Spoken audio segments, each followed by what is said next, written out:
Hi అండి, chicken కూర ఎలా చేసుకోవాలో వీడియోలోకి వెళ్ళి చూసేద్దాం రండి. మనము ఇక్కడ ఒక 5 టమాటాలు, 4 పచ్చిమిరపకాయలు, ఒక 10 జీడిపప్పు, ఒక ఉల్లిగడ్డ, కొత్తిమీర, పుదీనా, హోల్ గరం మసాలా తీసుకున్నామండి. ఇవన్నీ కట్ చేసుకోవాలి. కట్ చేసుకొని 5 టమాటాలని, ఉల్లిగడ్డ ఇవన్నీ కట్ చేసుకొని బాండీలో ఆయిల్ పోసుకొని ఫ్రై చేసుకోవాలండి. ఇప్పుడు 1 ఇంచు అల్లం, ఒక ఎల్లిగడ్డ చిన్నది తీసుకొని ఇవి కూడా వేసుకోవాలండి. ఇప్పుడు ఇవన్నీ ఫ్రై అయినాక మిక్సీ జార్లో వేసుకొని 1 టీ స్పూన్ పసుపు వేసుకొని మనం మిక్సీ పట్టుకొచ్చుకోవాలండి. బాండీ పొయ్యి మీద పెట్టుకొని ఆయిల్ పోసుకొని మనం ఒక ఆనియన్ కట్ చేసుకొని వేసుకోవాలండి.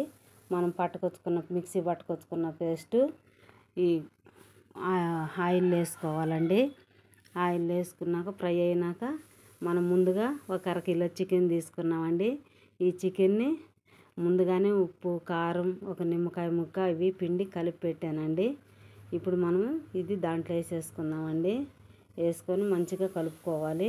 1 టీ స్పూన్ ఉప్పు, 1 టీ స్పూన్ కారం, 1 టీ స్పూన్ ధనియాల powder, 1 teaspoon chicken masala, 1 teaspoon garam masala ఇవన్నీ వేసుకొని మంచిగా కలుపుకోవాలండి. కూర మంచిగా కలుపుకొని మూత వేసుకోవాలండి. మూత పెట్టేసుకోవాలి. మూత పెట్టేసుకొని ఇదంతా మంచిగా ఉడికినాక మనము మూత తీసుకొని చూసుకొని మనకు వాటర్ పడుతుందండి. ఒక గ్లాసు వాటర్ పోసుకోవాలి.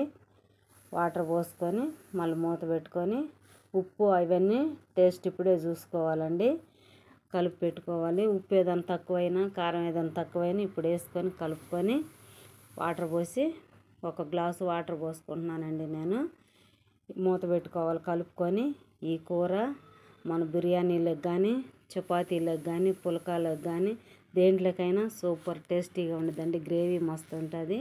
ఈ విధంగా మీరు చేసుకుంటే చాలా బాగుండిద్దండి. మూత తీసి చూసుకుందాము.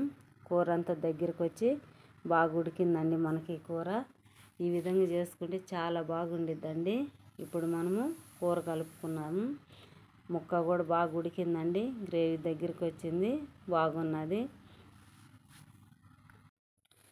కూర కలుపుకొని మనము కొంచెం ఒక 2 రెమ్మల కరివేపాకు, కొంచెం కొత్తిమీర, కొంచెం పుదీనా ఇవన్నీ వేసుకొని కూర కలుపుకుంటే చాలా టేస్టీగా చాలా బాగుందండి. ఈ వీడియో కనుక మీకు నచ్చితే లైక్ చేయండి, షేర్ చేయండి, సబ్స్క్రైబ్ చేసుకోండి.